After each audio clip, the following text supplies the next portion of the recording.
Hello दोस्तों, मैं हूं एडवोकेट संचिता जोशी और मेरे यूट्यूब चैनल का नाम है इंडियन लीगल जानकारी। दोस्तों, आज के टॉपिक में हम बात करेंगे कि पुलिस चालान क्या होता है, पुलिस चालान पेश करने की समय सीमा क्या है और पुलिस चालान के ऊपर कितना निर्भर करता है वो केस जिस केस के लिए पुलिस चालान बनाया गया है, यानी कि पुलिस चालान का किसी केस पर कितना प्रभाव पड़ता है। दोस्तों, आइए शुरू करते हैं।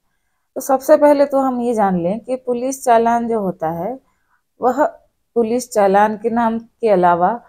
पुलिस चार्जशीट, पुलिस की अंतिम रिपोर्ट या फिर पुलिस की फाइनल रिपोर्ट या फिर एफआर के नाम से भी जाना जाता है। अब दोस्तों, बात करते हैं पुलिस चालान क्या होता है। तो पुलिस चालान वह चीज है जब कोई व्यक्ति किसी अपराध के लिए एफआईआर करने के लिए थाने जाता है और थाने में उस अपराध की एफआईआर हो जाती है। अब उस एफआईआर होने के बाद में चालू होता है पुलिस का काम। तो उस एफआईआर के संबंधित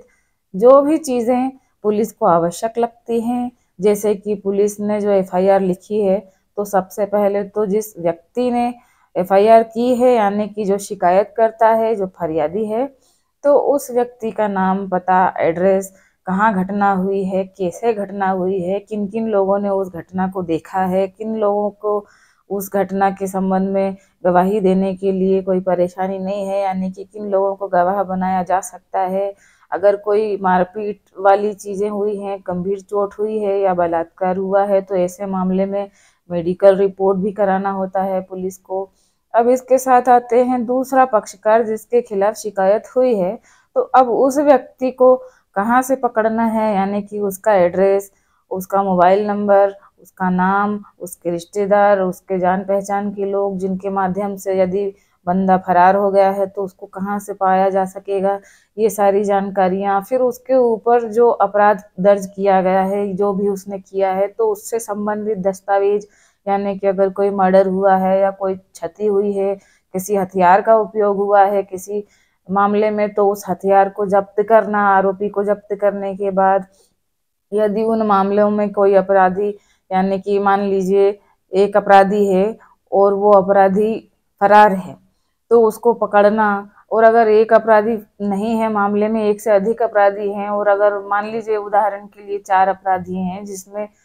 चारों के खिलाफ एफआईआर हुई है, उनमें से 3 अपराधी को पकड़ लिया पुलिस ने, लेकिन चौथा अपराधी अभी फरार है, तो उसको पकड़ना। तो ये सारी चीजें होती हैं जो पुलिस को करनी होती हैं, और जब ये सारी चीजें कंप्लीट हो जाती हैं, पुलिस सारे आरोपियों को गिरफ्तार कर लेती है, कोर्ट के सामने पेश कर देती है। उसके अलावा सारे जांच संबंधी दस्तावेज जो भी उस घटना में इस्तेमाल हुए हैं, वो सारी चीजें कंप्लीट करने की जो फाइनल रिपोर्ट बनती है, उसको हम कहते हैं पुलिस चालान।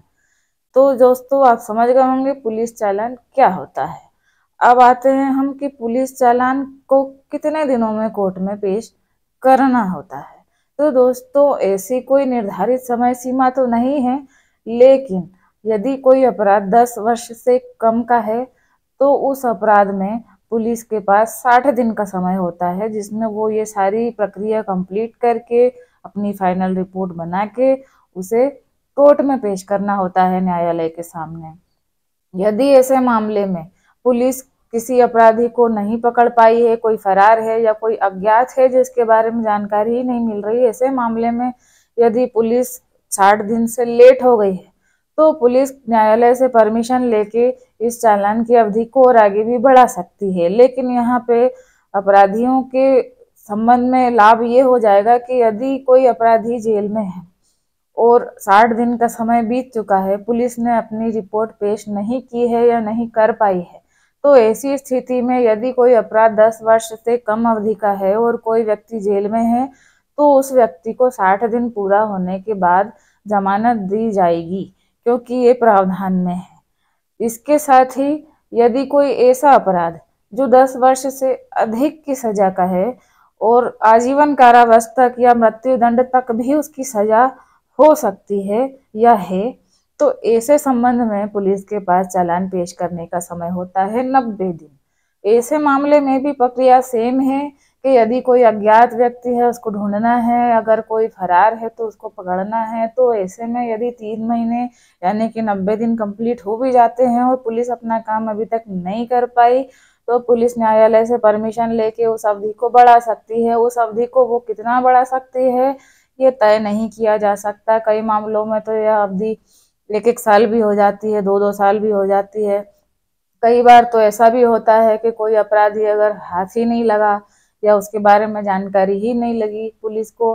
तो फिर उस केस को अज्ञात में खात्मा भी कर दिया जाता है। तो ऐसी बहुत सारी चीजें हैं जो संभावित हैं कि ये हो सकती हैं, लेकिन अमूमन ऐसे मामले में भी पुलिस को चालान पेश करने का समय होता है 90 दिन। और यदि 90 दिन में पुलिस चालान कोर्ट में पेश नहीं कर पाती है और कोई संतोषजनक उत्तर कोर्ट में वो नहीं दे पाती है कि किस वजह से उसको चालान पेश करने में लेट हो रहा है, तो ऐसे मामले में यदि कोई अपराधी जेल में है तो उसको भी 90 दिन पूरे होने के पश्चात जमानत दे दी जाएगी। अब सवाल यहाँ पे आता है कि यदि कोई केस चालान कंप्लीट होके कोर्ट में आ गया तो अब उस चालान का कितना प्रभाव उस केस पर पड़ेगा, ये सबसे महत्वपूर्ण प्रश्न है जिसके ऊपर ही डिपेंड करता है कि सारा केस किसके पक्ष में जाएगा। तो दोस्तों, पुलिस चालान ही ऐसी चीज है कि यदि उसमें किसी अपराधी के खिलाफ ठोस और मजबूत सबूत अच्छे खासे हैं तो ये जरूर पक्का है कि उस व्यक्ति को जेल की सजा हो जाएगी। लेकिन ऐसा भी नहीं है कि चालान के ऊपर ही सब कुछ निर्भर करता है, यानी कि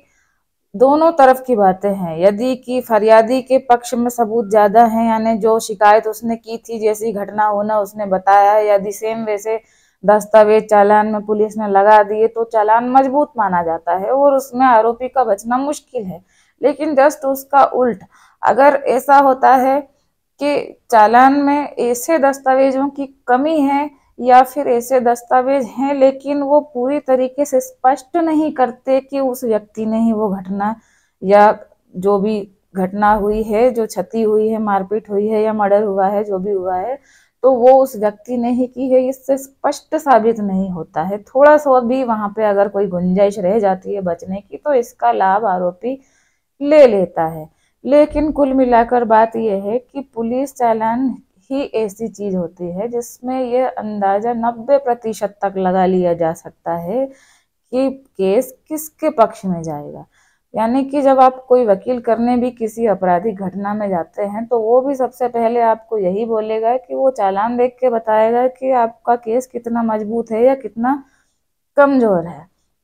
जब मजिस्ट्रेट के सामने भी चालान आता है तो वो भी उस चालान को देखकर ही जमानत देता है, उसमें लगे दस्तावेजों को देखकर ही जमानत देता है कि उसे उसी से पता चलता है कि आरोपी ने वास्तव में आरोप किया है या नहीं किया है, या उसे छोड़ा जा सकता है या उसे नहीं छोड़ा जा सकता। तो वकील हो या मजिस्ट्रेट हो, दोनों ही चालान देखने के बाद ही बता सकते हैं कि केस किसके पक्ष में ज्यादा है। अब यहाँ सवाल उठता है कि अगर किसी के पक्ष में पूरा केस चला जाता है, यानी कि आरोपी के खिलाफ उतने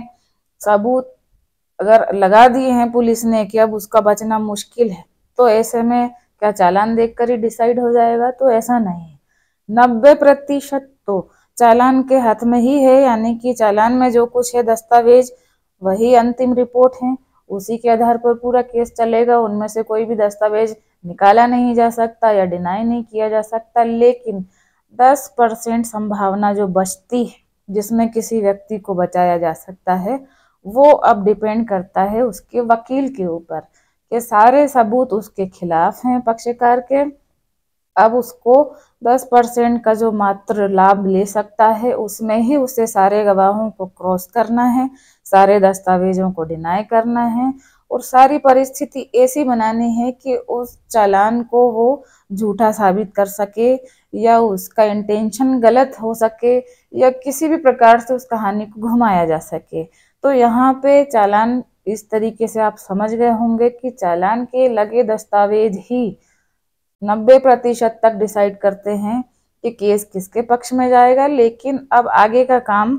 वकील के हाथ में है। अब वो उस केस में अगर फरियादी के साइड से है और केस कमजोर हो गया है तो उस कमजोर केस को मजबूत कैसे बनाना है, और अगर आरोपी के साइड से वकील है और केस ज्यादा मजबूत है और उसको कमजोर करना है तो वो कैसे करना है। ये सारी चीजें वो जब गवाही होती है, गवाही के वक्त पुलिस इन्वेस्टिगेशन में जितने भी लोगों की गवाही होती है और पक्षकार की गवाही यानी फरियादी की गवाही होती है। अब इन्हीं गवाहों को तोड़ मरोड़ के ही जो कुछ साबित किया जा सकता है वो किया जा सकता है, और गवाहों के क्रॉस एग्जामिनेशन ही गवाह के जो भी पहलू हैं उनको बदल सकते हैं, केस के जो पहलू हैं उनको बदल सकते हैं, और अब इसी आधार पर केस को पलटा जा सकता है। तो दोस्तों, उम्मीद करती हूँ कि मेरे द्वारा दी गई जानकारी आपको समझ में आई होगी।